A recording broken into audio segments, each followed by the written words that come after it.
Just a minute.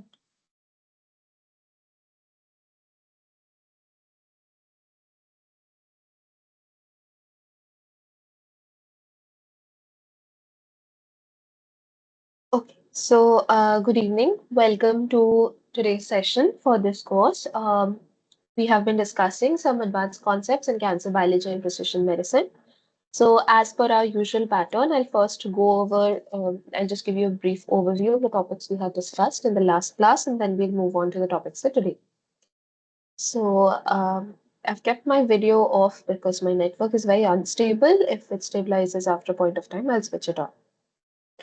Okay, so as per our original plan, we have discussed the hallmarks of cancer, first of all, in the very initial classes, following which we spent a lot of time discussing some key signaling pathways in cancer. We have discussed the various subtypes or some exemplary signaling cascades that play a key role in cancer, and then we moved on to the detection of cancer in the previous class.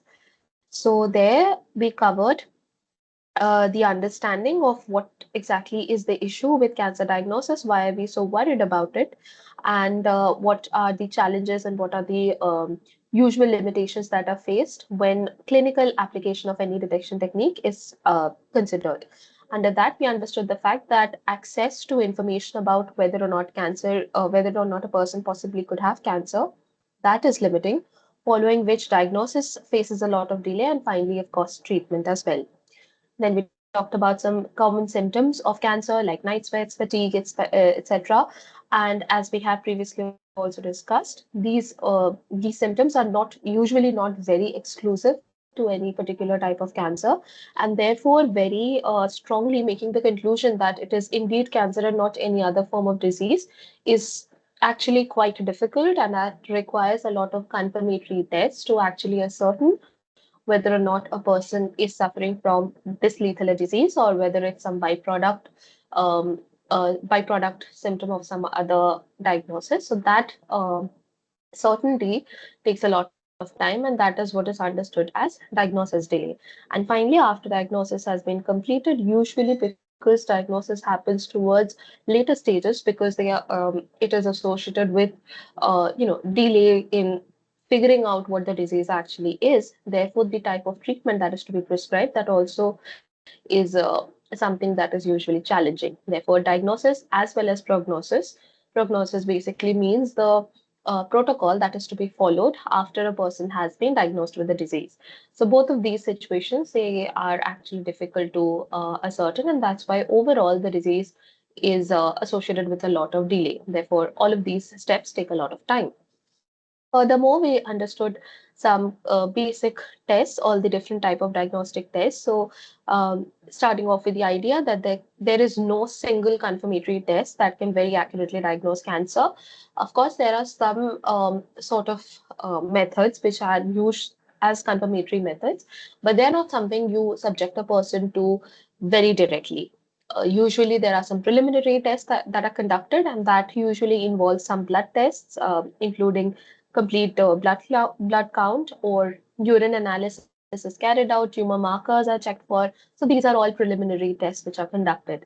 Then we understood some common tests, examples being CBC or complete blood count, which is usually used for blood or immune system associated cancers like leukemia, lymphoma, tumor biomarker tests like CA125, which is very commonly found to be present in ovarian and pancreatic cancers. Then we talked about PSA, which is prostate specific antigen, whose high level is usually indicative of prostate cancer.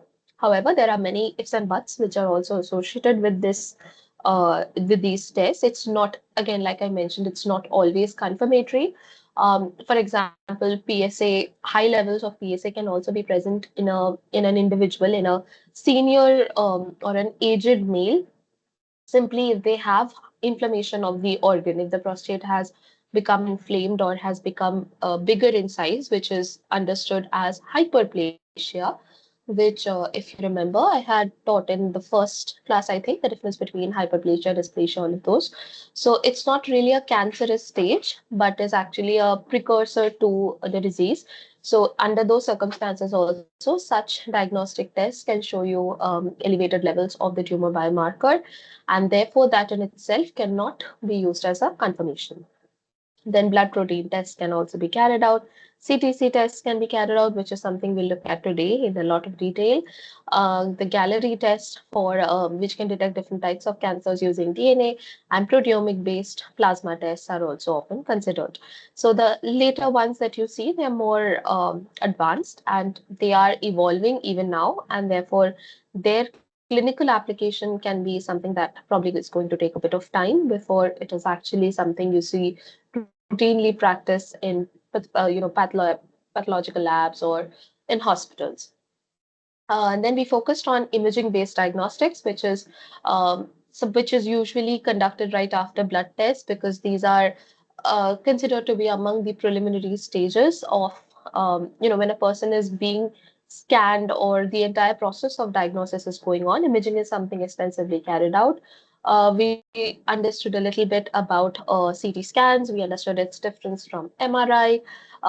What is the key difference that you see between the two? The source of the source of the waves which are responsible for generating the report associated with the scan. We looked into that a little bit, and we also understood some similarities between the two. We understood these are modifications of some basic techniques. Like, for example, you talk about X-rays, and CT scan is a modification of that slightly older technique, and it has evolved over time to make tests a little more accurate, a little less harmful. Because as you understand, any of these tests, any test which uses an ionizing radiation, is something that is definitely going to harm the patient in one way or the other, whether now or in the long run. And so therefore minimizing exposure to such hazardous conditions simply for the purpose of a test is something that doctors would not ideally recommend as the first method of choice.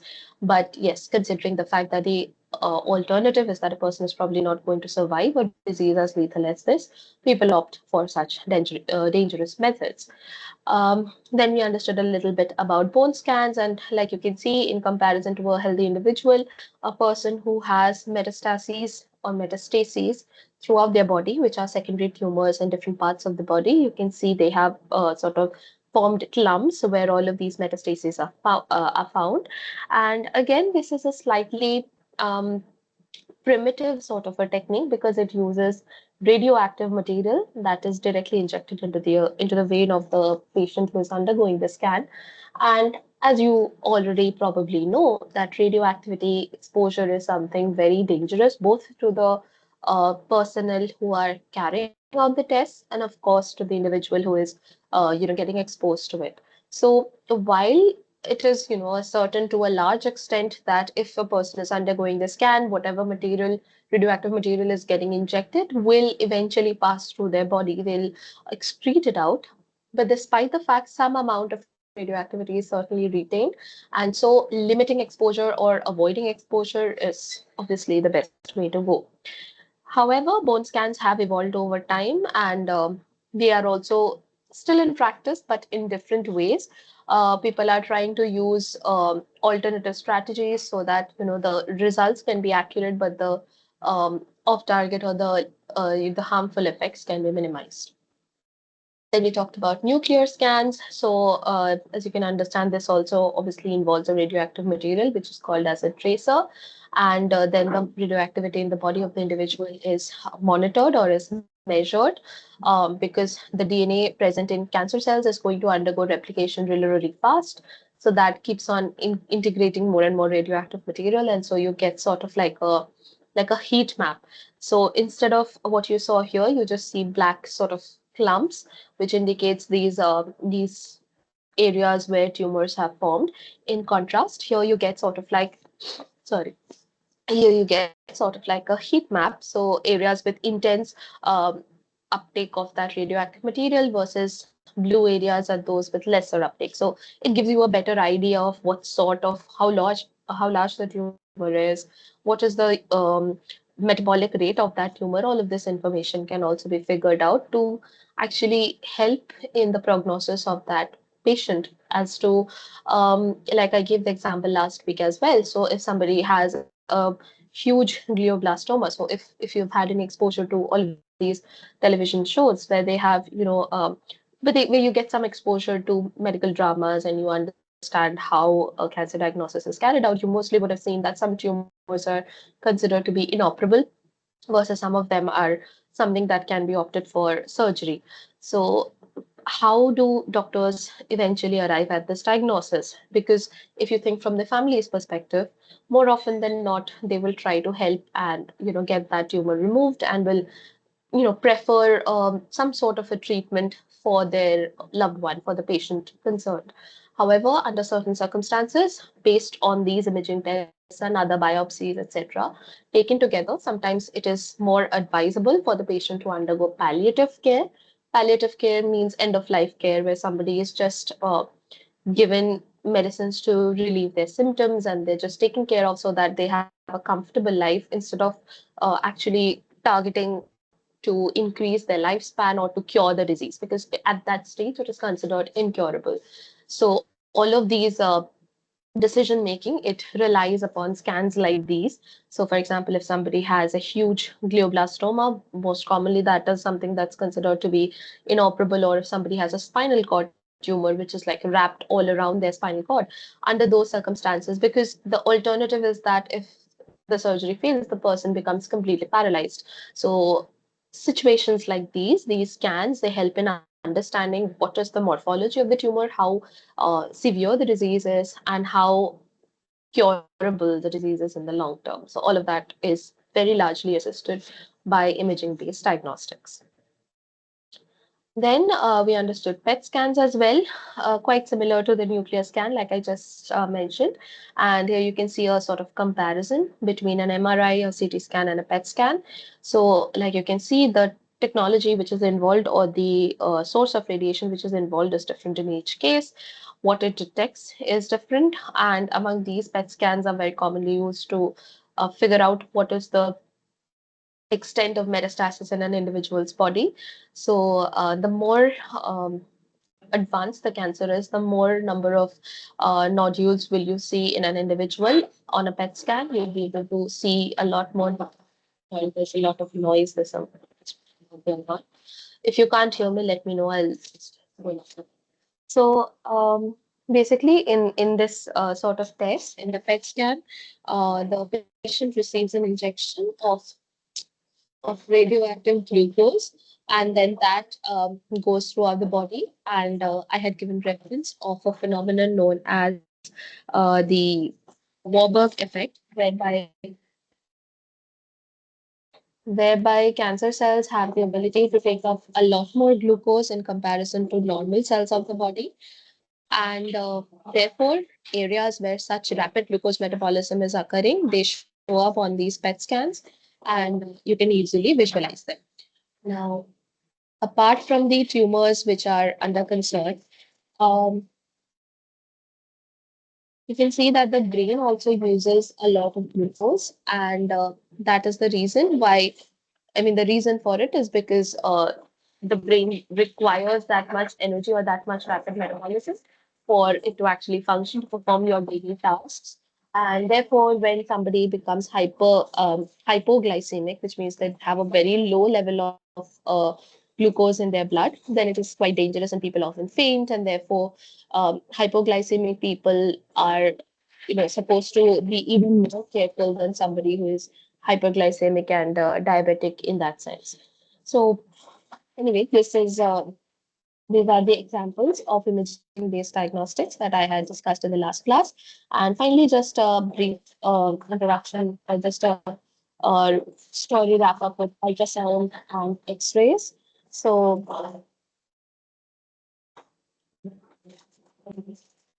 I'll just mute for a moment.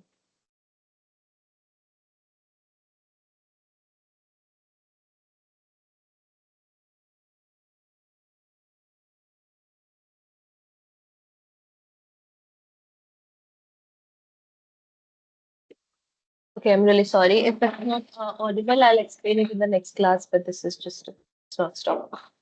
Okay, so Ultrasound exams, as you can see, as the name indicates, it uses high energy sound waves that obviously people cannot hear, and they echo off of the tissue present inside your body, and that is used to create a picture of different areas. And what you get as an output is called as a sonogram.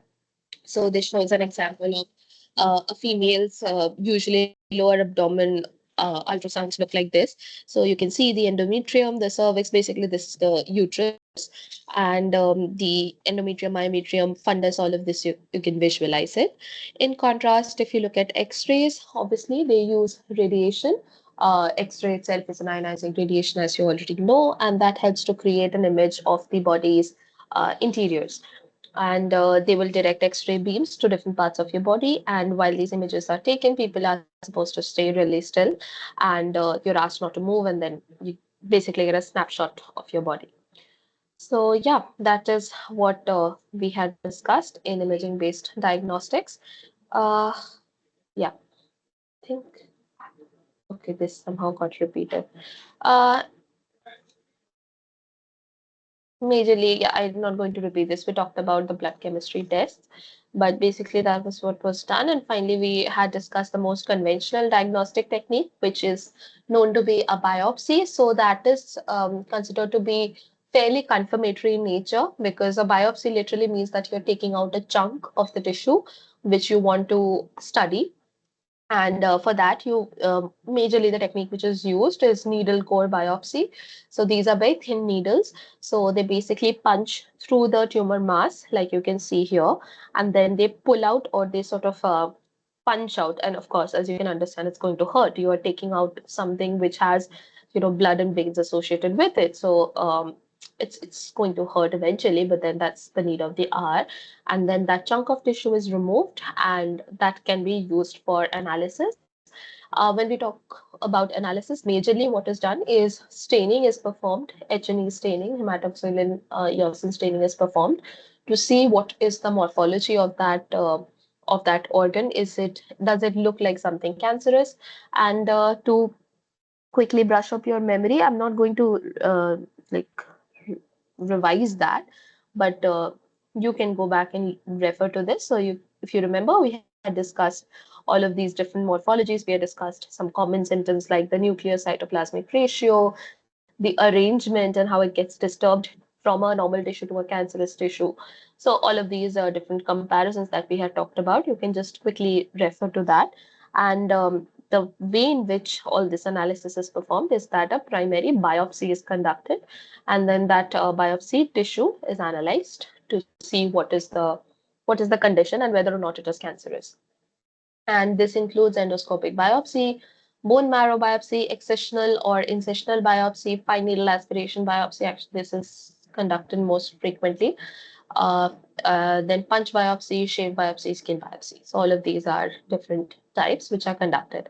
So we had ended the previous class at this note, and then I had introduced that in this class I will go ahead with what advancements have been made in the field of cancer diagnosis, a sort of chronological perspective, in the sense that earlier on, like I discussed, the techniques that were used were not even earlier on. It's something that's still in practice, but just that we are going to understand what progress has been made and what is the major focus of the progress which has been made. And we're going to understand a little bit about the biology behind non-invasive cancer diagnostics, look at some examples for those, and understand the current status. Based on what I have prepared, I don't think we'll be able to cover it completely today, but like there are three broad domains. I'll come to that in the upcoming slides. But there are three broad domains whenever we talk about these advancements. So we'll try to cover two of those today, and the next one we'll keep for the next class, and then we'll blend that with a little more detail about cancer treatment, because in the previous class I had only discussed cancer diagnosis. So we'll look at traditional routes of treatment, and we'll wrap up exosomes. And then we'll move forward to advances in cancer treatment in the next week. So we'll be pretty much in time, I think, based on the entire course outline. So with this idea, before I begin, any questions? Then I'll address that first, and then we'll move on with the cancer diagnostics.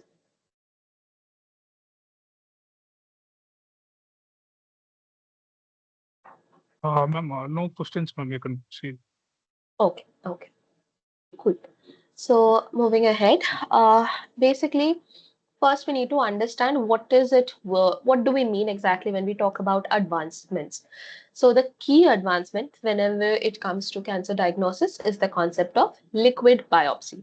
So I might have mentioned it in one of the previous classes, but basically this has been the major shift, or at least it is an attempt that is being made in the current scenario to move away from the idea of punching a tissue out of an individual's body and then looking at alternative ways of pretty much getting the same result. So you don't want to compromise on the accuracy of the test, but at the same time you want to make the technique a lot easier and a lot less invasive in nature. So what exactly is the definition of liquid biopsy is what you see in the box in blue at the bottom. So it's basically a lab test as well, and it is done, sorry, on a sample of blood, urine, or any other body fluid to look for any cancer cells from a tumor, or to look for small pieces of DNA, RNA, or other molecules which are released by the tumor cells into the individual's body fluids. Liquid biopsy allows multiple samples to be taken over time, which may help doctors understand what kind of genetic or molecular changes are taking place in a tumor. It may be used to help find cancer at an early stage, or it may also be used to help plan treatment and to find out how well treatment is working or if the cancer has come back. Okay, so I gave you a lot of information. Let's go over them one by one. So what exactly is liquid biopsy? The term literally liquid means that you are not taking anything out from the solid tumor mass. Instead, you're looking for other body fluids of the patient. What sort of body fluids? The most common one used is blood.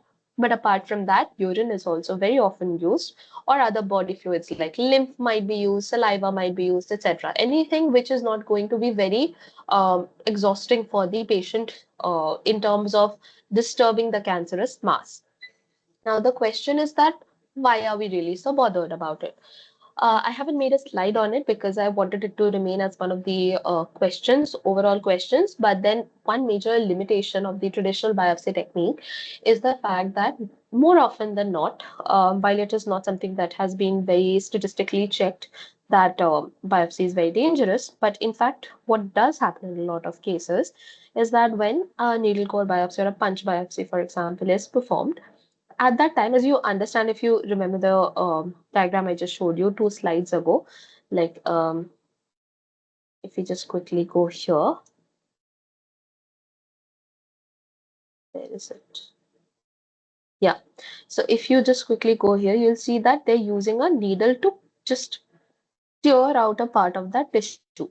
Now, during this process, what can often occur is that a part of the tissue, while it is coming back with the biopsy needle, a part of the tissue or a part of the cells which are broken off from the tissue can often move into the circulation of the patient. As a result of that, an initial tumor, which was probably might have been, sort of localized in nature, making it a lot more treatable, making it, surgically operable, making it a lot more manageable. That tumor might actually break off, and then parts of that tumor can move into different parts of the individual circulation. And as a result, it can make the disease way more severe. So, as a result, what is happening? Any part of the tumor which has come out has now moved into the blood circulation of that person, and probably has, gone into some other tissue, can move into the lymph, can potentially become a much more dangerous disease. So therefore, the cost benefit ratio, the between the need for a biopsy and the consequence of that biopsy in a lot of situations can often not be met, and it can actually be a more dangerous strategy. So in that case, what was actually, and apart from that, also the fact that it is a fairly dangerous disease. Okay, just let me check if this works. Yeah. Also taking into consideration the fact that it is a very dangerous disease, and the fact that the treatment for a metastasized disease is a lot more severe, that makes it a question that one needs to actually take into consideration. So as a result, what people have been trying to look for, and it has been under study for a really long time now, like over a 20 years or something, over 2 decades, people have been attempting to look for non-invasive methods of cancer diagnosis, and that is what we broadly understand by the term known as liquid biopsy. So coming back here, but this is just one like a broad overview I gave you of the limitations of using the traditional method. But I want people to go back and look a little bit more into detail as to what is the need and why was there at all a shift, all was going well. Why did we move towards liquid biopsy? So that has to be something, a little bit of homework that it's better if people do themselves. But yeah, now let us understand the basic concepts associated with liquid biopsy. So, first of all, for cancer screening, so early cancer screening in asymptomatic patients. Now, see, the question that might arise in this case is that if somebody is not really symptomatic, why would you at all look for the disease? Why would a person undergo a biopsy?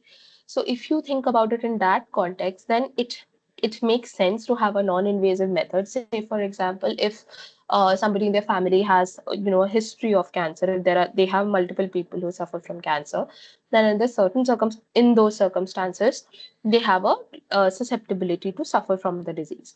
So while genetic testing is something that is very often done, in a lot of cases, having a blood screening done as well for any possible detection, that if they have a um, say for example, let's think of it this way. Usually certain cancers, they have some age related onset that is associated with them also. So say somebody has a in their family has a tendency that their females in their family suffer from breast cancer at 35 to 40 years of age. So under those circumstances, women can undergo a yearly screening to check whether or not they have a yearly or biannual screening to check for any sort of detection of any hint of cancer cells in their circulation. So under those circumstances, what happens is that there's a period of watchful waiting. That this is actually a terminology in cancer. So they are they're being monitored by a team of doctors, and they're undergoing these regular examinations to make sure that there is no sudden occurrence of the disease. And in case there is, even if they're not displaying symptoms, in case there is some possibility that there is some beginning of cancer, then under those circumstances, the patient can actually undergo proper diagnosis and proper treatment way early rather than waiting for the symptoms to actually come about. So that is one of the major advantages of using liquid biopsy. Apart from that, uh, cancer screening is definitely a huge advantage. But also for initial cancer diagnosis, like I just explained, it is very useful when tissue biopsy is not feasible.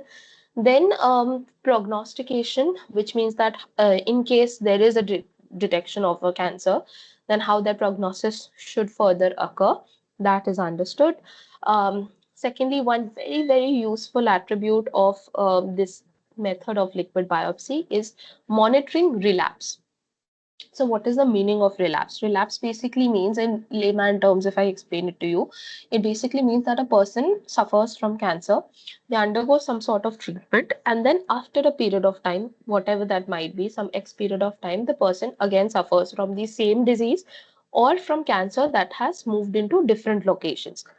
Now, don't worry, we'll go into these terminologies in our second last class when we talk about some key terminologies in cancer. So I'll discuss different types of relapse, biochemical relapse, recurrence-free survival, all of these terminologies I'll discuss. But basically, the reason why it happens is that say for example, a person has, somebody has okay, let's say prostate cancer, again, taking the same example, and they undergo the treatment for it for, say, a year or year and a half, whatever. They undergo treatment for it. And at the end of their treatment, whatever scans or whatever reports they have, they show up in a very positive manner, and the person appears to be cancer free. What might happen is that because of the consequence of the treatment, within that individual, out of say let's put a hypothetical number, out of say 10,000 cells, 10,000 cancer cells. That's very less, but I'm just giving you an example. Out of 10,000 cancer cells, if there were 5 or 6 cells that were actually that had an inherent resistance to whatever treatment was being carried out, when the treatment was performed, then those cells actually survived, while the other normal cells, normal as in the other cancer cells, they died. So that treatment has selected for only those cells which have that resistant capacity, and now they have thrived. So instead of um, how do I put it? So if the scans that were performed at the very end of the treatment, if they're not able to detect that small number of cells, then that person might appear to be disease free, but instead what will happen is that if eventually that person relapses, the disease is going to be way worse because now they are no longer going to respond to treatment. So this is a concept I'll explain in more detail when we talk about resistance, drug resistance in the upcoming classes. But that is basically what happens is that whatever drugs you're giving to the patient, they are no longer able to respond to it because the cancer has modified itself in such a way and so smartly that it is now capable of surviving despite drug treatment. So this is one thing. The other possibility is that so what might happen is that, again, like I said, the scans and the tests that were initially done, if the number of cells that have become drug resistant, if they're very less in number, they will not get detected not only in the primary site, but it might so happen that the disease has metastasized from prostate cancer and it has moved towards bones and lungs or brain. All these sites it has eventually progressed to. However, whatever treatment you are giving is not really probably not able to reach there, or is not enough to kill so many cells, or is not getting diffused or distributed throughout the individual's body. As a result of that, at the end of the treatment, because the number of cells is very small, it will look like the person is free of disease. But what is actually going to happen is that from the time that treatment stops for such a patient, these cells are going to start increasing in number. And now what will happen is that instead of just being present at one site, this patient during relapse will have multiple tumors present at multiple sites and they are probably going to be treatment resistant. So the disease becomes much worse. They're not really surgically operable. It's difficult to find treatment strategies for such patients. You obviously have to change the drug. You will then have to probably figure out what type of tumor it is. You might again need to do new biopsies. And again, what will happen in that case is that because that person is recovering, what can often happen is that during chemotherapy, during the initial stages, a lot of time people are extremely immunocompromised, which means that they do not have a very good immune system when they're undergoing these sort of treatments. So as a result, they might suffer from a lot of secondary infections, like they might be very prone to cold and cough and all these basic illnesses that we are very familiar with. So as a result, the symptoms that they might see because of the cancer, that might get neglected, and hence in this case when there is a relapse, disease is going to be way more severe. So monitoring that disease and actually biopsying that disease is going to be very tough. So therefore, relapse is a huge challenge, and monitoring this relapse is made a lot easier by these liquid biopsy methods. Why so? Because now when the patient is much worse and they have tumors in new sites, instead of having to biopsy those sites, say for example, brain biopsy is extremely difficult, it's done in very rare cases, you're not going to opt for it. You're not going to mess with the brain just for no reason at all unless it's very critical. So in such situations, just taking out or drawing the blood of such a patient is going to be very much easier. So then the patient will be kept under monitoring, say from the time of treatment completion for the next 5 years or so, and they'll be constantly checked to see if any relapse has happened.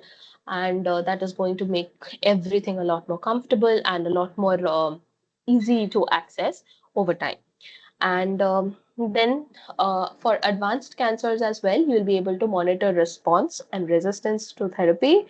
You'll be able to identify some actionable alterations. You'll be able to detect resistance mechanisms under treatment, and you can also understand tumor heterogeneity.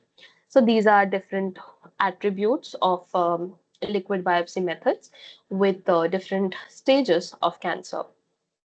So This actually shows you a comparison between the two, between liquid biopsy and normal tissue biopsy. So as you can see here, first look at the right. For tissue biopsy, first of all, A, it is invasive. Again, the entire argument relies very, very heavily on that. Second, it takes a lot more time. Third, its sensitivity is a lot lower. Sensitivity basically means that if you have, again, like I said, say 1000 cells, 1000 cancerous cells in a person's body, that might actually get missed out in a tumor biopsy, but will actually be figured out in contrast in a liquid biopsy diagnostic method. High cost of sample isolation is associated with it. It is which is an attribute of tissue biopsies. They are clinically validated, that is an advantage. It provides you histological evaluation, again, an advantage. Organ penetration is required, that's a huge problem. Not capable of accessing tumor evolution, which means that monitoring a time lapse of the way in which a tumor evolves over time, that cannot really be, it's not like, for example, say if somebody has a has been diagnosed with breast cancer, then after treatment it's not really going to be a person's first priority to get a biopsy done unless they see a symptom, because people become wary. However, for such a patient, just getting their blood drawn or deposition of the urine sample is a lot easier and a lot more practical in comparison to another tumor biopsy. No real-time monitoring of drug response. So real-time monitoring means that over time, a time-bound response to the drug treatment that cannot be monitored using tissue biopsy, but can be done using the liquid biopsy strategy. Then repeated surgeries are not very advisable. And finally, it does not reveal the heterogeneity of the tumor, which is in concern, because it only takes out a chunk of the tissue. Depending upon where that tissue has been punched, that tumor can actually have different representations. Now, uh, in contrast, if you look at liquid biopsy, of course, it is minimally invasive, much shorter time, very, very, very sensitive. And why so is something you'll understand eventually. Low cost of sample isolation associated with it. It's not very clinically validated. That is a little bit of a problem, but it's going to eventually get sorted out. Does not provide histological evaluation. That is a major limitation, I must say, because here you get the supporting histology to confirm that whatever you are seeing is correct. Then real-time monitoring of drug response, we already talked about that, and it reveals the spatial and temporal tumor heterogeneity. Spatial tumor heterogeneity means that within the same tumor mass, different regions have different genetic backgrounds, and therefore there is extensive heterogeneity. Whereas when you talk about temporal heterogeneity, it basically means over time there is a lot of change that occurs within the tumor mass, and therefore there's a lot of heterogeneity that accompanies it. So till here, any questions, then you can interrupt me and let me know at any point of time. And again, if you cannot hear me, you please let me know, because I would not be able to understand otherwise. No, ma'am, you can proceed. Okay. So now the question is, how is it useful and what are the different components of it? So this is actually an example of lung cancer majorly, but it represents all of the different types of fluids associated with the same. So here you see from a particular patient, saliva can be taken out. The lavage fluid from the alveoli, basically from the lungs, fluid can be taken out. Then from blood, of course, like we have discussed extensively, and the urine. What does it give you? It gives you different types of information. It will give you information about the proteins, enzymes, hormones, immunoglobulins, glycoproteins. It will give you CF DNA, which we'll discuss in the upcoming slides. CF and ctDNA, both of these would be isolated. Um, this is something that I would want you to read about a little bit. I've not really highlighted it in my slides, but there are two attributes. One is cfDNA, one is ctDNA. So I would urge you to go and look at the difference between the two. One is cell-free DNA, one is circulating tumor DNA. So just let me know what you find out, whether there's similarity, whether there's differences. Just give it a little bit of a look. Then, apart from that, different types of nucleic acids have also been highlighted. You have your mRNA, miRNA, which is microRNA, long non-coding RNA, circular RNA, methylation in DNA, or ctDNA, like I just mentioned, circulating tumor DNA. All of these can be different attributes or which can be studied or which can be measured under the purview of liquid biopsy. What does it allow us to do? Of course, it allows us to perform much earlier detection in comparison to other strategies. Then it helps you to figure out whether or not there will be any tumor recurrence. As you can see, it helps you in plotting survival curves. So again, this will be something we will study about eventually. What are survival curves? How are they plotted? All of that um, in the second last class, like I mentioned. Then the detection of therapeutic efficacy, which means yeah, how potent is it as a therapeutic strategy? How useful is it to treat the disease in the long run, and finally helps you in figuring out the prognosis. So these are the broad examples of applications of liquid biopsy. So if we talk about overall the entire domain of non-invasive cancer diagnostics, then these are some of the key or landmark events associated with the same. First, here, yeah.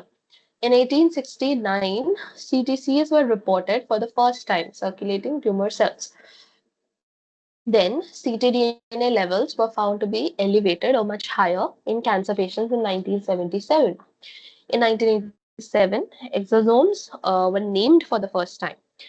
In 2004, Cell Search was approved by the FDA for counting circulating tumor cells or CTCs. In 2008, Dale proved that ctDNA mutation rate was associated with progress of colorectal cancer. MIR155 was found to be upregulated in a huge variety of cancers. Labelle demonstrated that platelets were actually involved in the spread of the tumor. Aceto showed higher CTC count linked to lower breast cancer survival. ctDNA levels dropped in pancreatic cancer patients after treatment or post-treatment. Exosomal proteins, they confer chemoresistance in cancer. So, just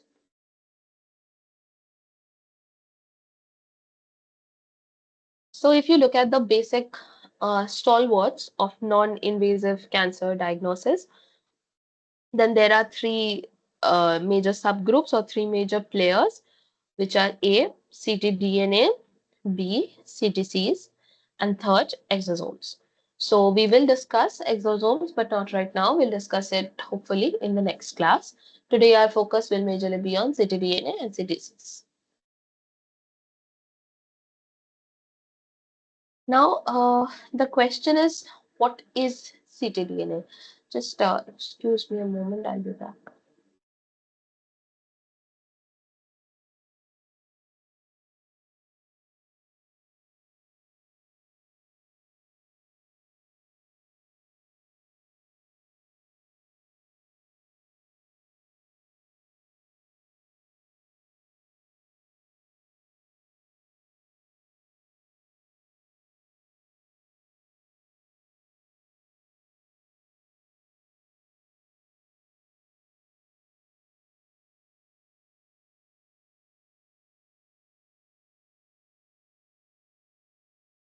Ma'am, your voice is not audible.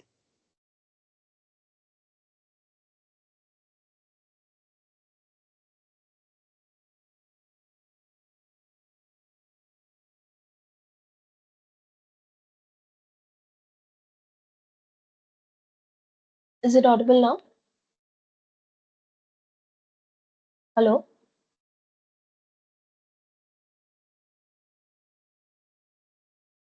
Hello, can you hear me? Yes, ma'am. Okay.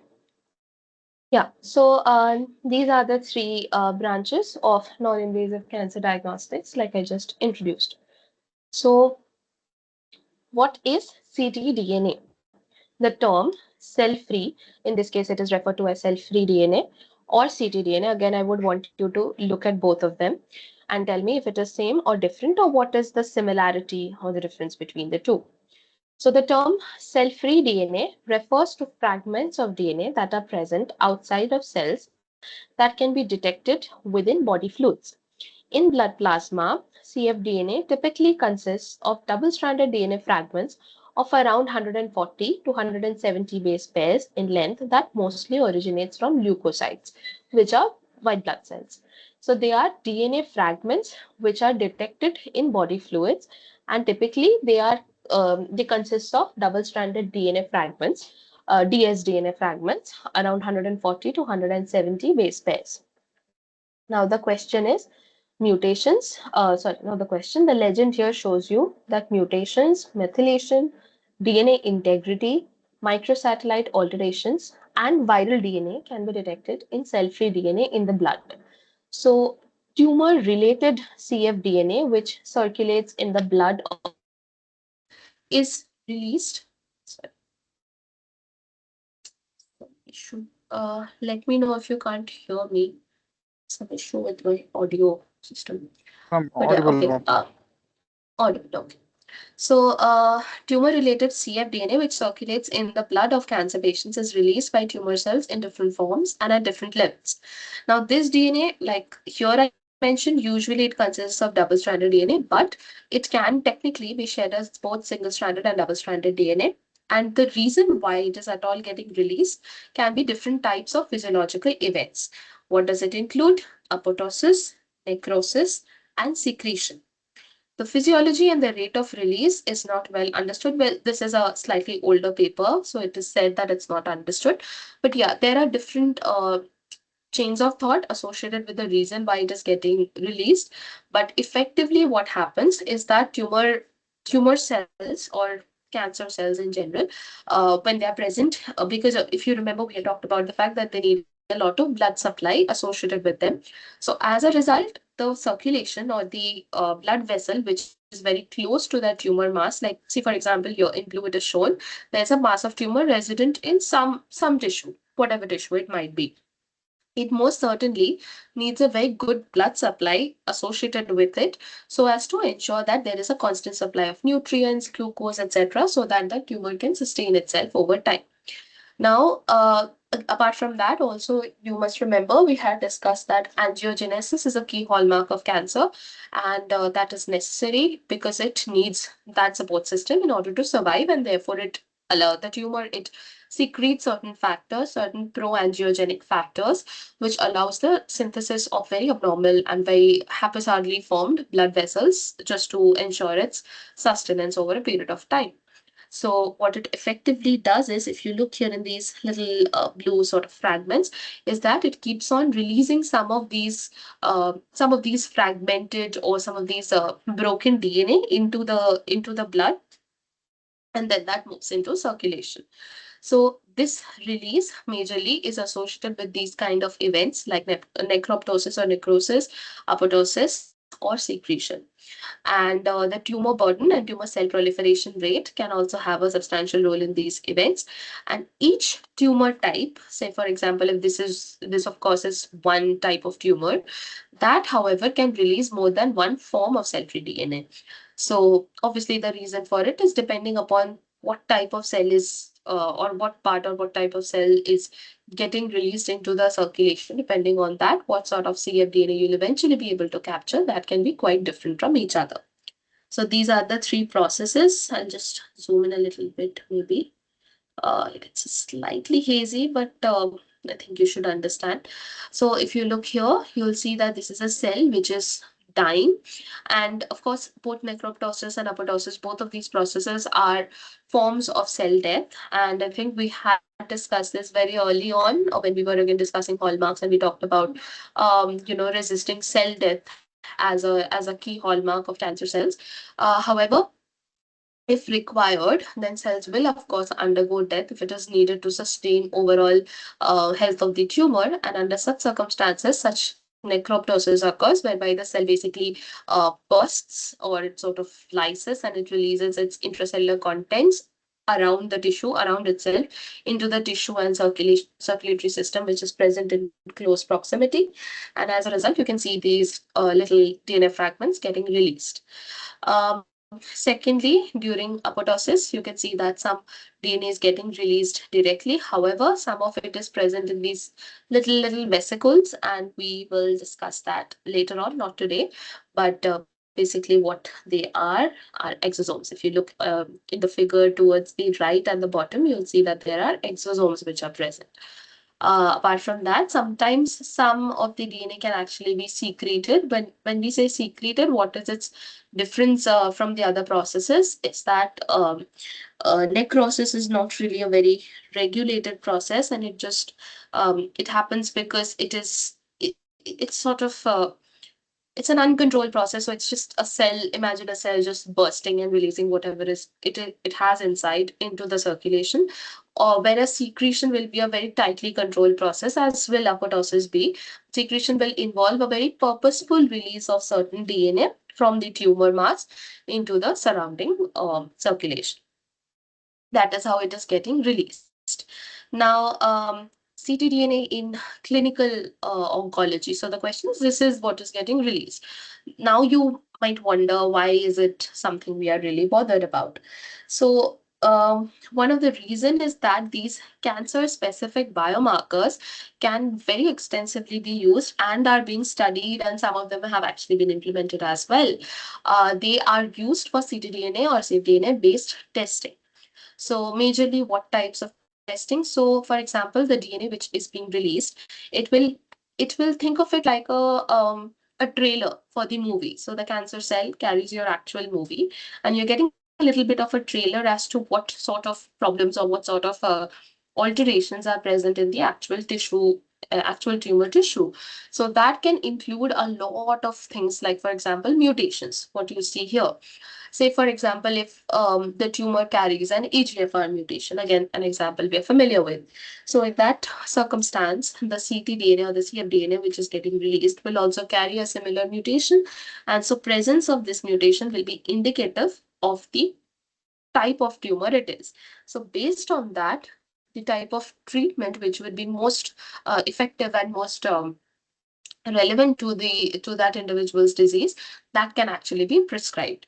So these actionable mutations or actionable alterations, as shown in the legend, the in addition to the identification of these alterations or these genotyping strategies, ctDNA technologies, they permit the evaluation of other features as well, including tumor mutational burden. It helps you in identifying mutational signatures. So for a particular tumor type, it will, if you see, say for example, if you explore the cell-free DNA or the cell circulating tumor DNA from say 500 patients, and you see that there are some alterations or some changes, some mutations, some modification to be present in a very huge percentage of those 500 patients. Say for example, in 300, 400 of them, if you see the same pattern to recur, then very often it is recognized, or it is considered to be a signature, which means that if this signature is present in the blood of another third person, then it is possible that they actually also have cancer. So you use the information from one set of patients, from one cohort, and you sort of design that, or you uh, analyze that in such a way that you now have a marker which can detect cancer in other individuals, and that detection can be much early on for better prognosis and better treatment. So that's the ideology behind it. Apart from that, like I just mentioned, you have the tumor mutational burden. You can look at epigenetic changes. By epigenetic changes, we basically mean modifications of the DNA that can actually be identified, or that can be um, sort of that pattern can also be modified. Say, for example, methylation in this case. So cfDNA methylation is something very interesting, very extensively being researched. It's a more recent concept, I would say. In the last 5 years or so, it has been extensively studied. It's not a very old concept, but it seems very interesting. Apart from that, if somebody is carrying certain viral sequences which are unique to a certain type of cancer, because if you are not already familiar with this, then you just need to go and read a little bit about it. But there are certain oncogenic viruses or cancer causing viruses. Majorly, the retroviridity family has them, retroviruses have them. So that you need to read about just a teeny little bit to understand that viruses, how can viruses cause cancer, and what are some examples of it, so that you can refer to at your own convenience. I would suggest you to look at HPV, human papilloma virus, which is responsible for cervical cancer. It's a wonderful example of studying something, studying an oncogenic virus or an oncovirus, and it'll provide you fantastic perspective into how smart and how beautiful viruses also are. Like virology and oncology are two, you know, concepts of nature to concepts of biology, which are so understood, so extensively studied, and so much is understood, and yet it feels like you know nothing. And because it's never ending, it's unpredictable. A virus is going to change. The more you try to remove it, the more it's going to try and change. Same goes for cancer. Of course, certain viruses have been eradicated over time, over decades. It has happened. Example being poliovirus. But the norm is that viruses change. So this sort of combination of the two, it's quite deadly and it's quite interesting to study. So if it's something that piques your interest, read more about it. I just gave you the example of cervical cancer and the virus which causes it. And read, if you find it interesting, read a little bit about how you can apply cfDNA or just liquid biopsy methods for diagnosis, early diagnosis of the disease in those circumstances. So yeah, so this just shows you a representation of normal versus tumor DNA. And what they have highlighted is that there are certain challenges or some set like drawbacks or certain limitations when it comes to using this technology for actually implementing in the clinics. One factor, one very major factor being the idea that tumors are very heterogeneous. So the if you remember, we had just said that it helps in detection of heterogeneity, but at the same time, it's actually very it's a two-way sword, two-edged sword. So on one hand, say for example, look at this tumor, you have blue, green, and red cells, which probably have different genetic origins. Now, in the cfDNA, only red DNA is found, and as a result, the patient is started on some sort of a regime, which is very effective against these red cancer cells. But at the same time, the green cells and the blue cells are either unaffected or they just keep growing further. So, in under those circumstances, whatever treatment strategy is prescribed is not going to be very effective, and therefore heterogeneity will not get captured, which means the variety that is present within a tumor that is actually going unrecognized, and that becomes a major drawback for ctDNA or cfDNA based testing. Second, the blood-brain barrier and other anatomic features, they are also a major problem. That is because if somebody has, some sort of brain metastasis or brain cancer for that matter, the cfDNA which is released by them will not move into circulation because of something known as the blood-brain barrier, which I hope you are already pretty familiar with. If not, sorry, but you have to read about it a little bit. But basically think of it like a fencing that is present between your brain and the blood vessels in your brain and the blood vessels in the rest of your body. There's a sort of a filter or a mesh or a gate that is present there. So the blood-brain barrier can often create a huge problem against its against the movement of a certain of ctDNAs across the blood-brain barrier. Uh, the tissue of origin also matters, hematopoiesis also matters, field effect, all of these things. They also can affect ctDNA's role or ctDNA based clinical testing in the field of cancer biology in the very long run.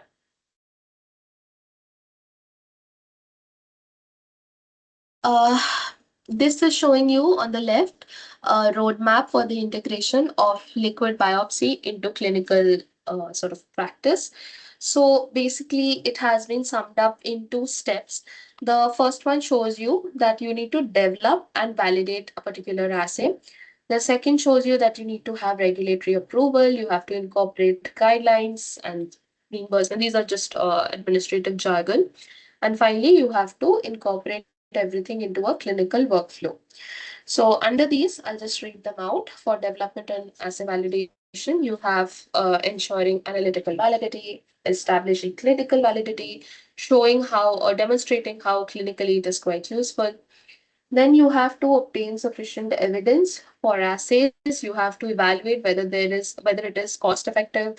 You have to evaluate whether it is having some off target or non-specific effects. You have to make sure it is not leading to some sort of an inflammation or some allergy and harming the patient in the long run. So all of these things, they need to be certainly need to be ensured. So if I just read the legend here, this roadmap, it includes three steps. Step one, it encompasses the development and validation of the assay, including demonstration of its clinical feasibility, reproducibility, and value. Step two involves regulatory approval, incorporation into guidelines for diagnosing and treating cancer, assay reimbursement, which is dependent on evidence obtained in step one. Finally, step three relates to assay incorporation into clinics with associated resources and logistical education requirements. Uh, you don't really need to worry too much about it. But basically, what I just wanted you to understand from this is that there are several sub steps. So it's not as quick as it might seem. That okay, you have ctDNA, you have cfDNA, it looks very interesting, and you just want to make it a very useful thing for use in clinics. But no, it has to go through so many approvals and so many checkpoints before it can be validated, or not even validated, before it can even come into market for use in the clinic. So again, because human life is of priority, and so all of these checkpoints are necessary and logical as well, I must say. On that right, just wanted you to look at some examples where this DNA can be extracted from non-blood sources, because we have been discussing how blood is very useful, and you can have all of these different sorts of broken and partial DNA as well. However, apart from that, other fluids can also be used, and this diagram on the right shows you an example of exactly that. So, saliva is often used as the sample tissue, sampled liquid, to use for head and neck cancers, for non-small cell lung carcinoma or NSCLC. Biliary tract cancers are recognized using bile, which, if you remember, will of course be associated with gallbladder cancer, but not just gallbladder, but biliary tract cancers in general. They are associated with significant increase in bile, or a specific composition of the bile, let's put it that way. Then you have peritoneal fluid, very often collected to help in study and diagnosis of colorectal cancer, pancreatic cancer, ovarian and appendiceal cancers, etc. Okay. Stool is used to study colorectal, gastric, and pancreatic cancers. Seminal fluid often used to study prostate cancer. Even urine is used for this purpose. Like for, you can see that under urine, urological cancers are mentioned for prostate, bladder, and renal. Non-urological cancers like colorectal, lymphomas, breast cancer, hepatocellular carcinoma, all of those. Uterine or vaginal lavage is used to study endometrial cancer, pleural effusion for lung cancers, cerebrospinal fluid for CNS cancers like medulloblastoma, glioma, glioblastoma, all of those. So just summing it up, that's all of these are all the different types of liquids. very commonly can be used and are used in clinical oncology, and just some examples of the same. Uh, then you have CTCs, or circulating tumor cells. So before we move into the concept of CTCs, I just want you to look at this entire timeline. Don't get overwhelmed by it. I'll not read everything out either, but just see see how events have progressed. And again, keep in mind that this has only been made till 2020, but more advancements happen every day, every month, and every year. So not all of that can be fit into a review, but these are just some, milestone discoveries in oncology research.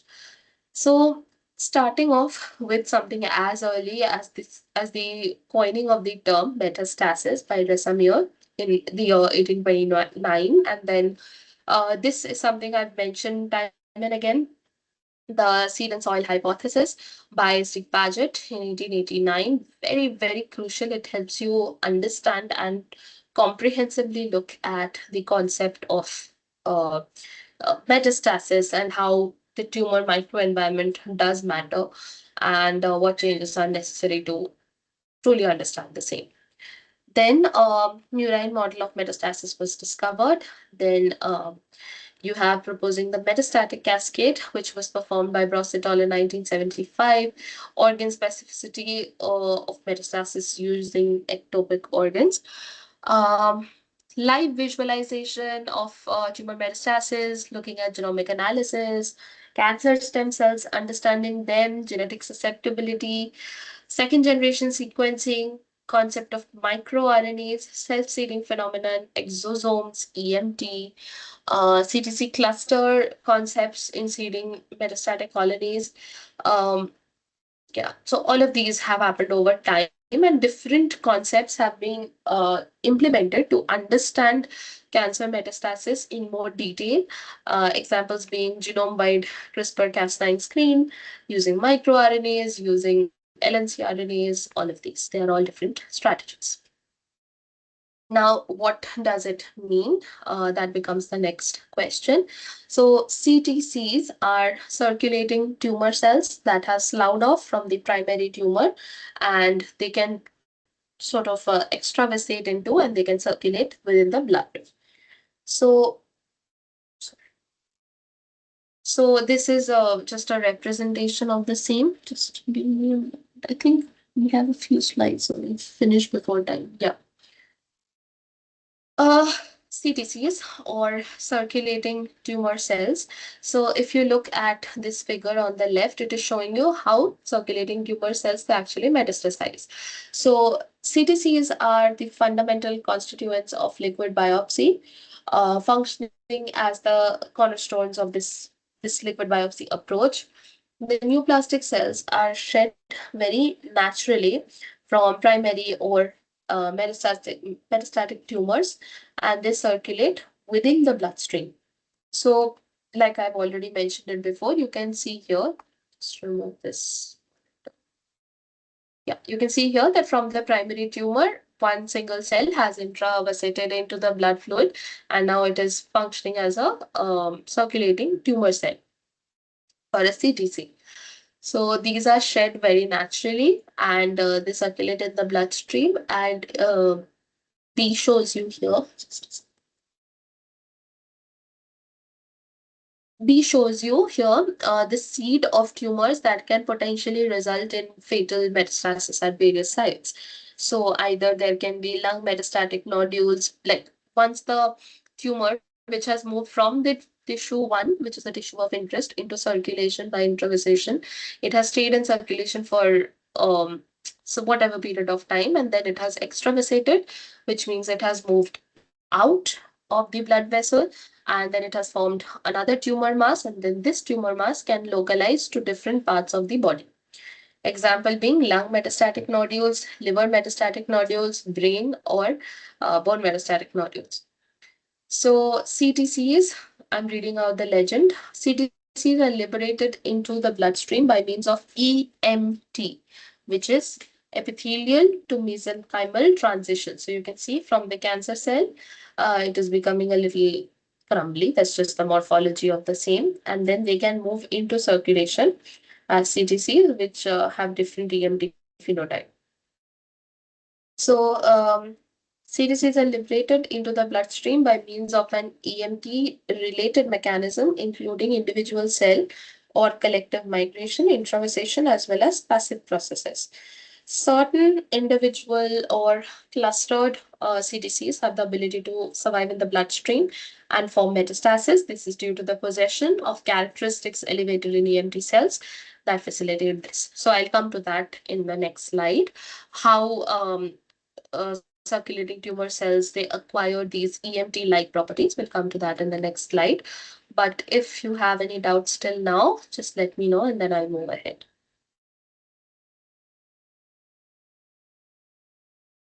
Hello. Ma'am, am I audible? Yeah. You told about the CT and CFDNA. Is Mm-hmm. they have in the isolation part I'm asking particularly, do they Mm-hmm. have good concentration or good yield? How it is both? Do they have what? Good concentration. I mean, you need good DNA concentration for detection generally. So, what about this No. two So, types of yeah. DNA?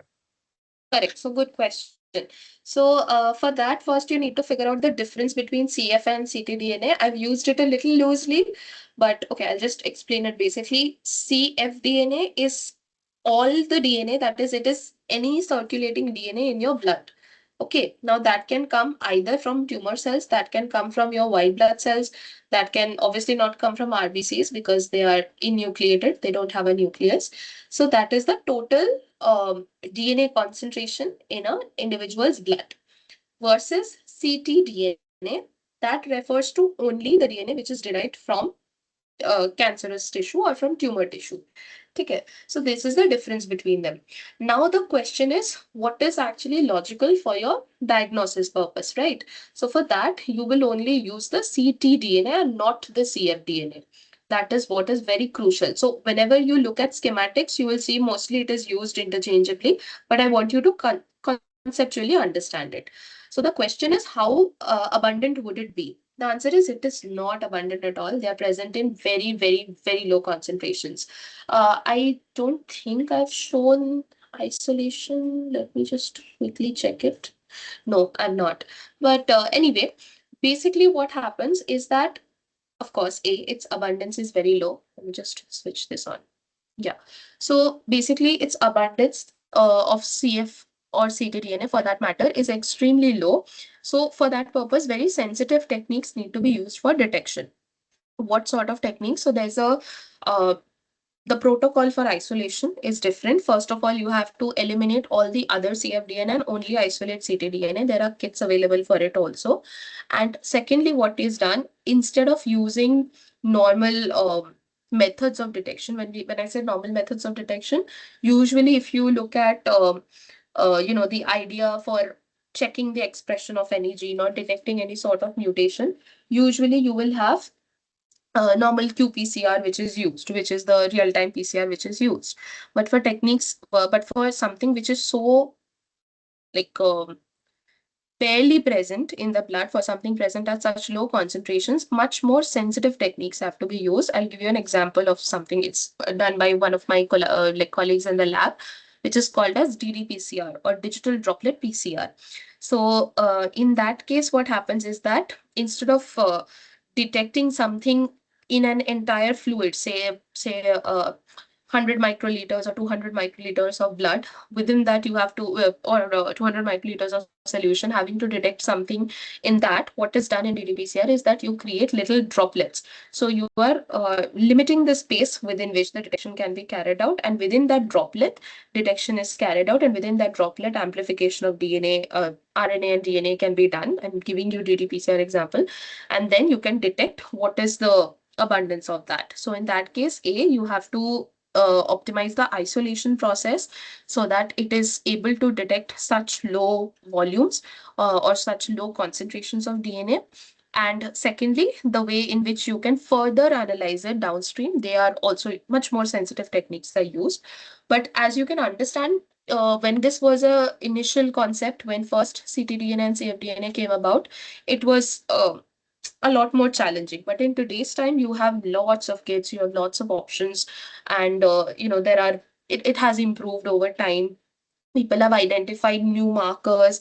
Like I mentioned, in today's time, something as sensitive as epigenetic modifications of CT and cfDNA can also be recognized. So imagine, like, even within such low concentration of DNA, within that DNA, if there is any modification on top, that is used to diagnose diseases. Like, example again, for prostate cancer, this has been done something as recent as last year. So methylation of certain regions of DNA, that has been identified. So over time, it has all progressed and it has become a lot more commercial. You have better kits available. But yeah, it is very much feasible. It's just that it's less abundant, so you have to concentrate it over time. However, when I talk about exosome in the next class, there you will learn that the protocol for isolation is slightly different, but it is easier to capture exosomes and to isolate DNA from them rather than having to catch free floating DNA from blood. So yeah, it's just about the protocol. If you want, maybe I'll keep one slide about the isolation part as well. But basically, this is the idea. Also, something very interesting is that um, one very huge advantage to actually detect CTCs, not ctDNA. Now I'm talking about CTCs. One advantage is that circulating tumor cells, not the DNA again, these cells, they have certain markers on their surface, certain surface proteins which are present. So they can be captured a lot more easily. If you can take the tumor cell, they are easier to capture than the ctDNA. So, like for example, they'll have some, say for example, in your normal blood you're supposed to have of course your blood cells and your immune cells, but these are the normal cells which you expect. Any other cell is not going to have, any other cell within your blood is not supposed to have a prostate specific marker or a breast cell specific marker. So these markers are often used to capture these cells, and then DNA from that can be isolated and that can be used for detection. So that gives you a little more DNA, but of course their abundance is like super low. But you have sensitive techniques for that as well. So I hope I answered your question. Yeah. Yeah. Did these this as you told this both they have any high content screening techniques afterwards after isolating it like sequencing or microarray analysis like that? A microarray actually is a lot more obsolete. Like a microarray was the most extensively used technique back in the day. But I think in today's time, what people usually go for is for sequencing. You send it like in today's time, you have like single cell sequencing is Okay. performed, right? So you can go So for in very low sequencing, we are concentration. able to find out which sequence it is, where it is caused like that. We can find in Yeah, today's. you can do, you can use a very low concentration of cells. Like, see, for example, for this purpose, you can do it. There are techniques, you don't even have to send it for sequencing, but there are techniques for, say, for example, if you want to detect, I'll give you an example. Say you want a particular mutation, you want to figure out if that mutation is present in your sample or not, right? Say EGFR mutation, like I was mentioning, one particular position mutation. So Yeah, ma'am. you can design Yeah, ma'am. primers for, yeah, you can design primers for that yourself. And if you have this PCR setup, you can directly check for that mutation directly in the patient sample. But if you want to get an idea of, the overall genome or like, how to explain it, to see whether or not something is present extensively in a patient sample, then people send it for sequencing. But usually what is done is you will actually send the tumor biopsy for sequencing because it gives you a lot more tissue, it gives you a lot more heterogeneity. So that is sent for sequencing purposes. Usually, I'm giving you the trend, but of course, it depends upon what your aim is for your experiment. In Okay. contrast, Thank you, ma'am. whatever has been recognized in the tumor biopsy will be validated using PCR in the patient blood. So it's actually used for cross validation. Okay. Okay. Thank you. Well, just a little. Okay. So, yeah, so this is basically what we were discussing, the EMT associated mechanisms which support CTC survival and early metastasis. And this is just a continuation of the same. So I have not explained this before, but among the different cellular signaling pathways that we were discussing, one of them was also the apoptotic machinery, and that included the Fas ligand or the Fas mediated signaling pathway. So in cancer cells, if you remember, we had talked about resisting cell death as a mechanism. So in that case, impairment or the non-functionality or the dysfunctional nature of these apoptotic pathways is very crucial to help tumorigenesis, which means basically that apoptosis should go down in a cancer cell to help the cancer cell to survive even under very adverse conditions. So in this case, you can see that apoptotic pathway is shut down via the Fas ligand dysregulation of the Fas ligand pathway, and also simultaneously you can see that the TGF beta and TGF and SMAD signaling pathway. Again, just to reiterate, you don't have to memorize all of these. These are different parallel pathways which are all operational and which are effectively leading to the same outcome. What is the outcome? The outcome is that CTCs should survive, circulating tumor cells should survive, and cells should metastasize. So this anti-death pathway helps in CTC survival, and that is also aided by all of these different pathways. How is it aided? Um, think of something very conceptually. If a particular, how do I put it? Yeah, let me just go here. That will help it. Yeah. So if you look at this diagram, one very crucial step, or okay, let's look at this diagram, it's better. If you have to look at this diagram, for CTCs to be present in the blood, one very crucial event, which certainly has to happen, is this EMT program. It has to switch on. One part of EMT has to be the fact that whatever connections are present between cancer cells that are part of one common tumor mass, those connections or those adhesions, they need to go down. Again, this is something we had discussed very early on. I'll quickly go back to this slide. Uh, where is it? Yeah, here.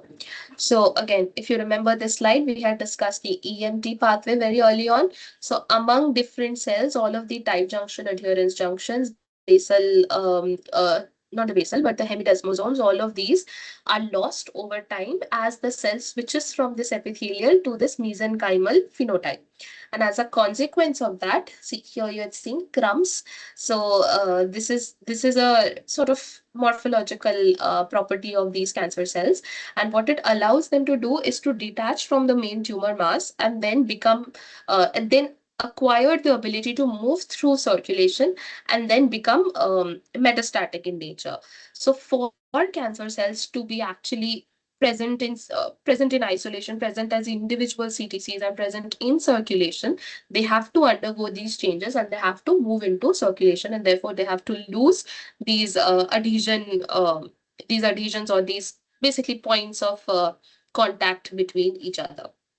So coming back to this slide again, just a moment. Yeah.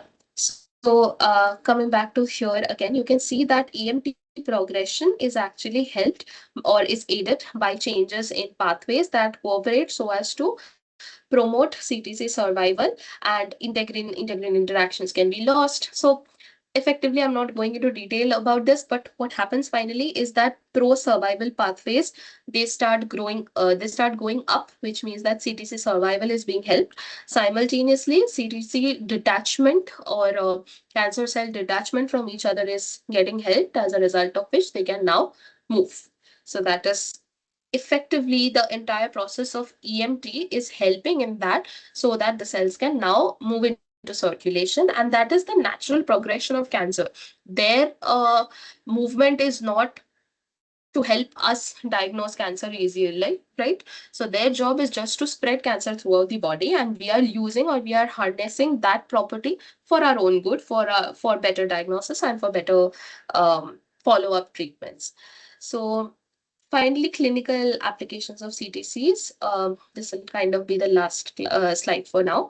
So basically what happens here is that you can see this is the initial tumor mass, and from there cells have detached. Again, keep in mind, this tumor is shown to be heterogeneous. That is because under most circumstances, tumors are heterogeneous in nature. Um, It is an inherent property.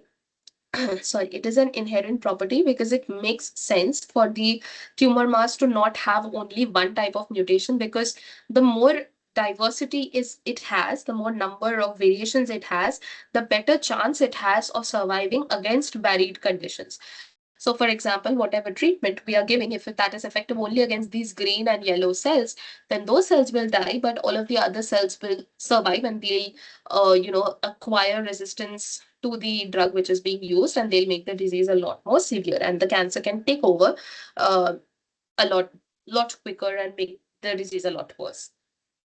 So from the tumor mass, you can see that there are two types of entities which can potentially be present. Either you can have a single CTC present, or sometimes there can be CTC clusters also present. Both of them are possible. What we were talking about were singular CTCs, but yes, some CTCs also cluster. That is a separate concept, so we're not going into that right now. But for your understanding, just consider all CTCs to be present in singularity. So they can be present. Apart from that, you can have the circulating tumor DNA to be present, or you can have other tumor derived factors like extracellular vesicles, metabolites, RNA, protein, etc. All of this is present in circulation. So how is it clinically relevant to us? Anything which we can identify as a as a key target, as a biomarker of advanced disease, that will be used as a measure for early cancer detection.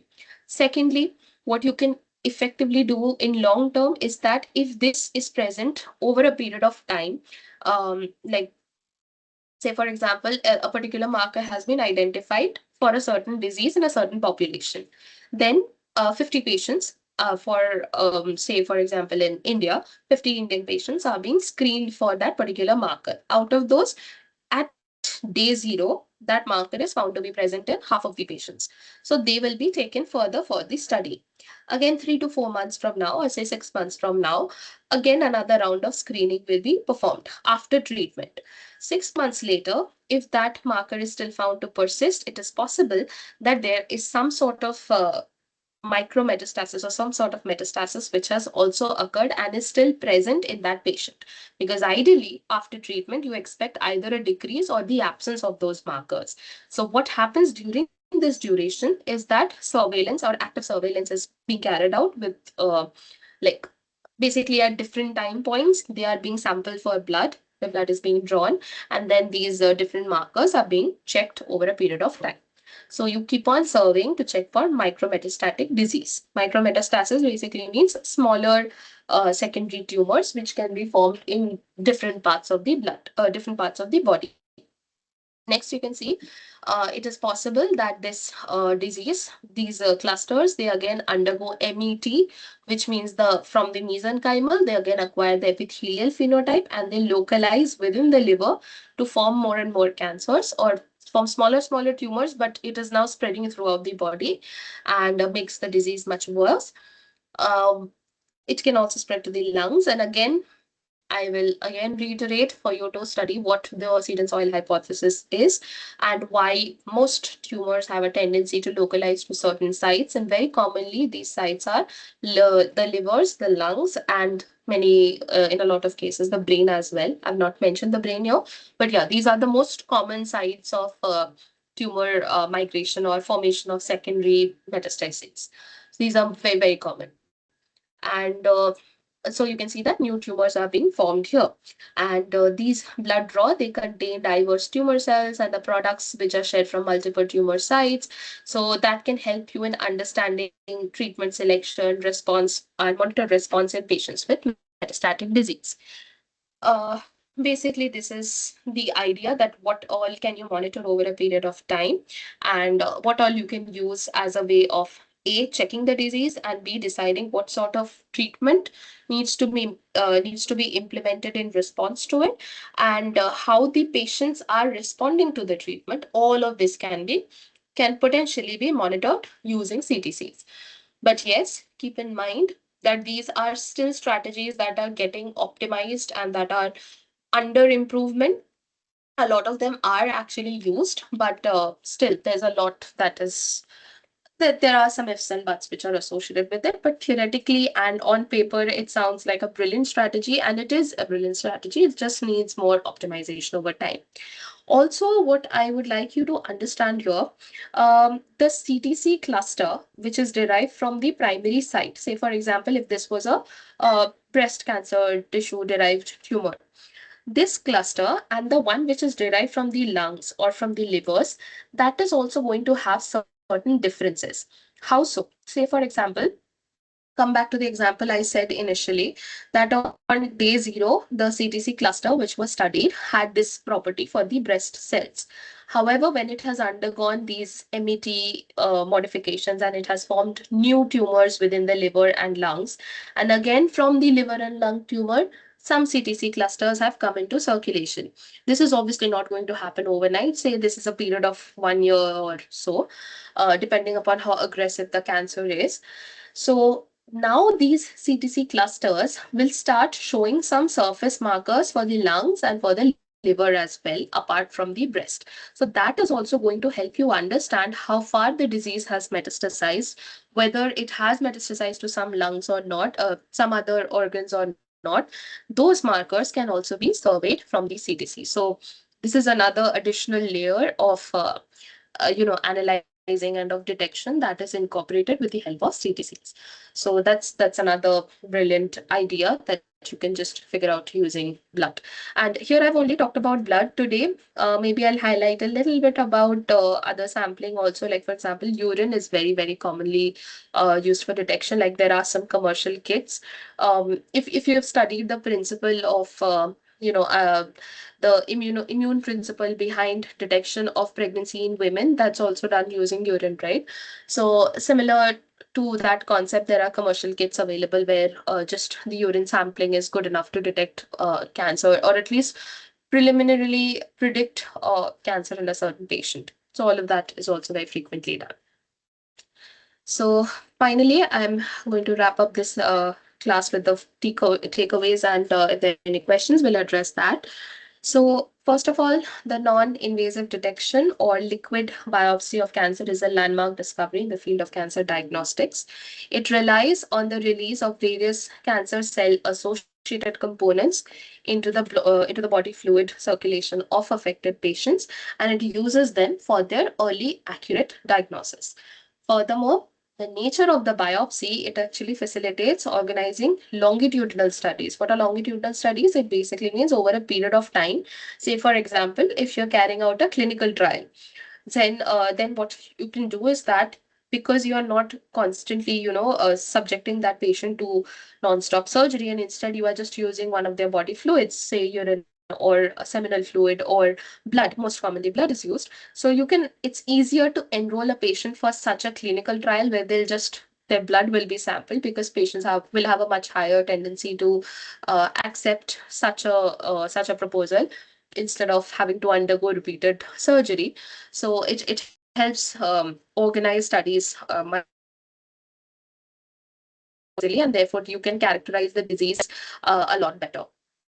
And one very important takeaway that I want everybody to keep in mind is that liquid biopsy associated cellular components, all of them, they very heavily rely on the process of epithelial to mesenchymal transition within cancer cells.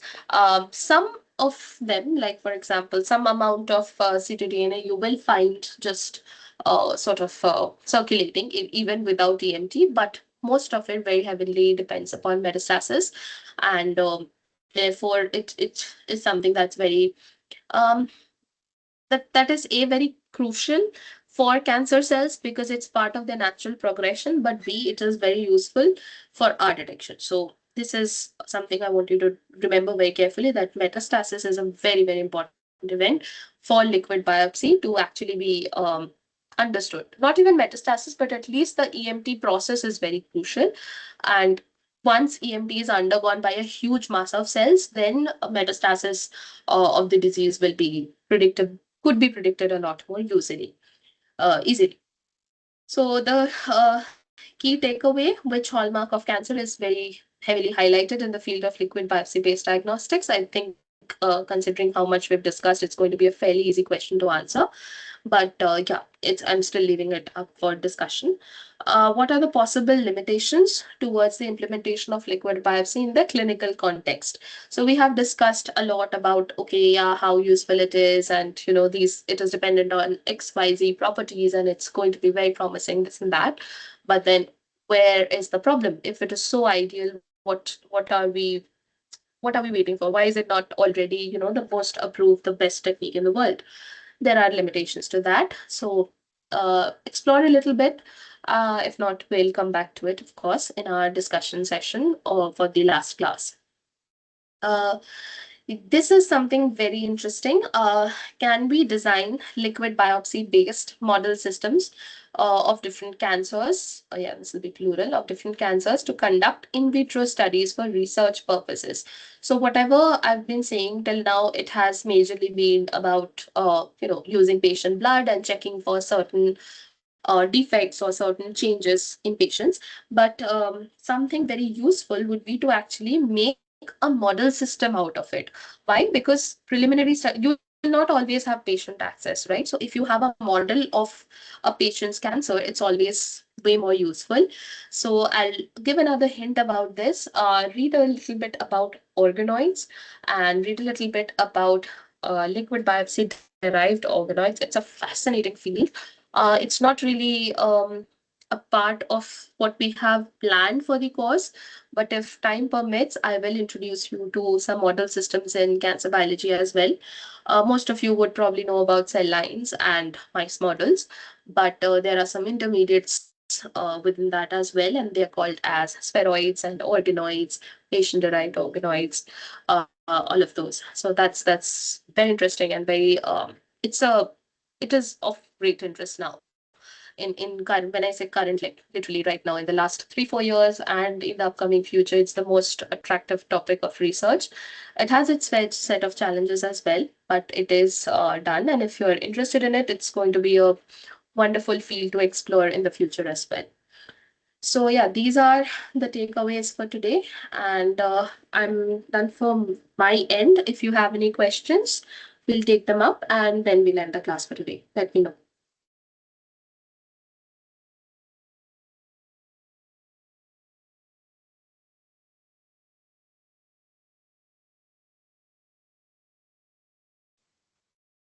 Ma'am, any questions, ma'am? Sorry, we're not audible. Ma'am, am I audible? Ma'am, Yeah, yeah. yeah, ma'am, you can conclude. No questions. Okay, okay. Okay, then thank you very much for joining. I'll stop the session for now. Okay, thank you so much. I'll upload Ma'am, the lectures as usual. yeah, Yeah, you were ma'am, am saying I something? audible? Yeah, yeah, Yeah. go ahead. Ma'am, this one. Ma'am, you earlier spoke about the cell signaling Yeah, regarding. I have a question in that. yeah. If what in case if two pathways parallelly act and causes cancer to induce upregulate or downregulate, what will be the case in that? So you're saying two pathways which are working opposite to each Uh, other. no, ma'am. You explained about the cell signaling pathways, each Yeah. pathway. Okay. So my Mhm. question is that if what in case both parallel pathways is acting opposite, so that the reaction of cancer cell can be upregulated or downregulated. I'm asking Yeah, so this I my got that. question. Say, yeah, yeah, Yeah. I understood that. In case of if in case of mutation is there for a gene or if the mutation is there in the cancer cell means sometimes the cancer might be overexpressed or it might not be expressed, ma'am. So how this pathways plays a very important role in targeted therapy. Okay. So from what I understood from your question, if there are multiple pathways which are working in parallel, but their downstream effect is different. One of them is helping cancer cells, which is helping cancer cells to grow. The other is working opposite of it. That's your question, right? Yes, ma'am. Yes, Right. So that will depend. Say, for example, if you take one person and you just subject that person to RNA, like the tissue from that person to RNA sequencing, you might actually find a lot of pathways which are going up and a lot of pathways which are going down. So ideally, when you're thinking about cancer and there is a tumor which is forming and which is persisting in that patient, what is ideally going to dominate is a mutation that is helping cells to survive. So what is done is, under those circumstances, you will streamline the information that has come out from that patient. Say, for example, if you have their RNA-seq data, you will subject that RNA sequencing data, the entire list of differentially expressed genes, like genes which are significantly highly expressed or significantly reduced expression of which is found. And what you will do is you will subject it to there are some known databases. You will feed that information into that database, and that will tell you that what are the pathways that have gone up or gone down. Okay, now from that list, you will have, say, for example, you see some proliferative pathways like RTK-RAS signaling, for example, that has gone down. And you might find some other pathway, um, say some particular GPCR pathway that has gone up. You can see contrasting things. It is possible. That is not going to be the problem. Then what you interpret from that information is that for this particular patient's cancer is driven by the overexpression of the GPCR pathway and not the RTK pathway. In this patient, RTK pathway has stayed normal or it has not gone up, but some GPCR signaling XYZ, whatever it may be, that has driven the cancer in this particular patient. So for that patient, you will choose a targeted therapy that helps in shutting down that GPCR pathway, not the RTK-RAS pathway. So it's not that both pathways cannot work in parallel. It is that what is specific to a patient, like that is the idea of precision medicine, that over time you will try to figure out what is going wrong in that patient, and you'll try to design therapies which are more effective for them. If you think about from the cancer's perspective, then um, more often than not, you will find mutations which help that cancer grow, and mostly these mutations will be oncogenic mutations, or they will be mutations that shut down a tumor suppressive pathway. Usually, you will not see a tendency to have in a cancer cell, you will not see overexpression of a tumor suppressor, because that will not help the cancer grow. This is, I'm just saying, a usual trend. Of course, you'll find like differences in this. There are exceptions, of course, but usually a tumor suppressor expression will either be shut down, or it will be deleted, or it will somehow be compromised. But it is usually supposed to be supposed to co-occur with some sort of oncogenic mutation as well. So the combination of these mutations effectively will drive the progression of that cancer. That is how it eventually works out. Did I address your question, or you want more clarification? Yeah, I understand. No, I understand. No, actually, I thought generally when you are explaining about the pathways, I Mhm. thought in uh, not aspect of cancer in the sense is that generally pathway regulation happens in our body, multiple pathways happen. So what in case the cancer patient has, so that it may. So in that thought, I asked this question. Okay. No. So you'll find different pathways going up. Like, for Yeah, example, yeah. I'll give you another example.